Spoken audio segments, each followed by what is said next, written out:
Hello mga kasari, magandang tanghali po sa inyong lahat. So for today's video, mag-haul and pricing po ako sa inyo ng mga napamili po namin ni partner sa Pure Gold at sa palengke. Yes po mga kasari, umalis po ulit kami ni partner kasi no choice dahil hindi po dumating yung ahente po natin ng Marlboro, which is yung PMFTC nung Monday. Ang araw po ngayon mga kasari ay Wednesday na. So, talagang baka wala ng pag-asa talaga na dumating sila. Ubos na yung Marlboro natin, ubos na si Chesterfield, kaya kailangan na talaga nating mamili. Ngayon guys, meron akong 4 na eco bag dito. Lahat yan ay pinamili namin ni partner. Syempre may laman yan. Ngayon, i-haul ko na po sa inyo. Okay guys, ayan yung mga eco bag. Kanina walang laman yan, ngayon pag uwi meron na.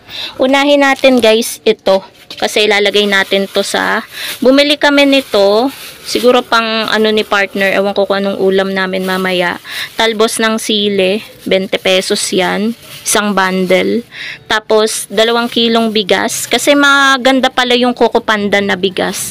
Ayan, pang gamit namin yan. And then, may naglako, habang namimili kami ng manok sa palengke, may naglako ng 3.50 nitong pot holder at makapal siya mga kasari. Syempre, namili ako ng magandang design. Okay guys, let's continue. Meron lang bumili ng yellow. Ayan, 3 pot holder. Syempre, pinili ko yung magagandang design. Tapos, ito yung pinamili natin na plastic ng yellow.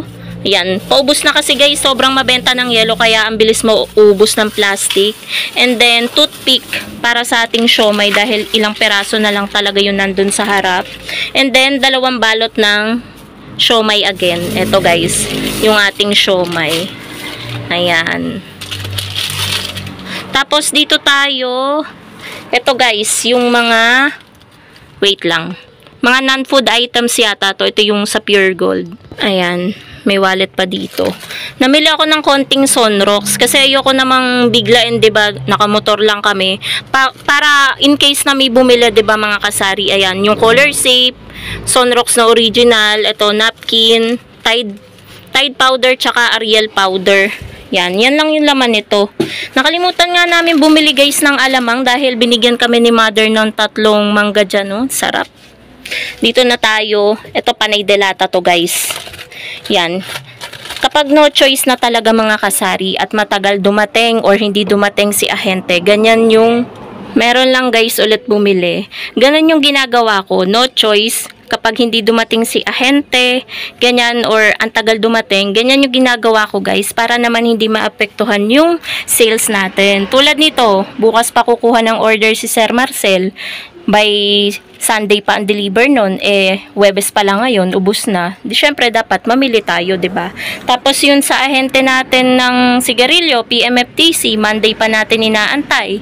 Nagbigay tayo ng 3 days. Kung makakapunta sila, kung dadating sila, hindi dumating, ubos na ang ating Chester, paubos na rin ang ating Marlboro. So, namili tayo. Worth 5,800 tong napamili natin. Ito guys, yung 2 rim ng Chester to. 2 rim ng Chester. 1 rim ng Marlboro Red. Ayan. Ito yung resibo, 5,852. Sa wholesaler yan sa palengke. 5 kaha ng Marlboro Lights. 3 kaha ng Marlboro Black. Ayan. Yung iba guys nandyan. Tsaka 1 dosena ng oyster sauce na maliliit. Tapos guys, ayan. Skyflakes. Bumili din tayo. Yan. Kay Pure Gold. Tsaka Tang.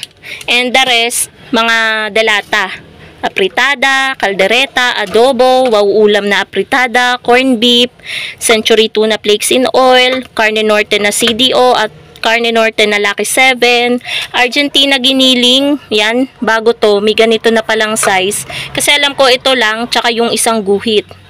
Medyo nayupe. Ito guys, nilagay ito ni partner sa loob ng motor, dun sa compartment. So, ayan. Madami to guys. Isang eco bag na delata. I-display ko din po yan agad. So, ayun lang mga kasari. Dito sa vlog na to, bilang sari-sari store owner, ang aral dito, may times kasi na hindi dumadating talaga yung ahente natin. Hindi yun may iwasan. Kaya, kailangan talaga nating mamili. Kaya no choice tayo kundi mamili sa ibang wholesaler or pumunta tayo sa palengke, pupunta tayo kay Pure Gold para mapunan yung mga wala na sa ating tindahan, lalo na kung fast moving, mahalagang mahalaga talaga na mamili tayo agad.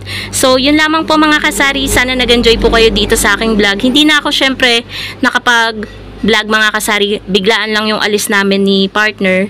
Sabi ko kasi ako lang yung aalis, alam niya nung sinabi ko na medyo madaming delata, siguro naisip niya na baka mabigatan ako, kaya sinamahan na ako. So mga 1 hour lang kami nawala mga kasari, mabilis talaga kapag nakamotor.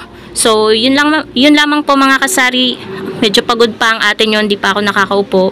Nag-vlog agad ako para sa inyo guys, para ma-share ko naman sa inyo yung ganap ngayong Thursday dito sa tindahan.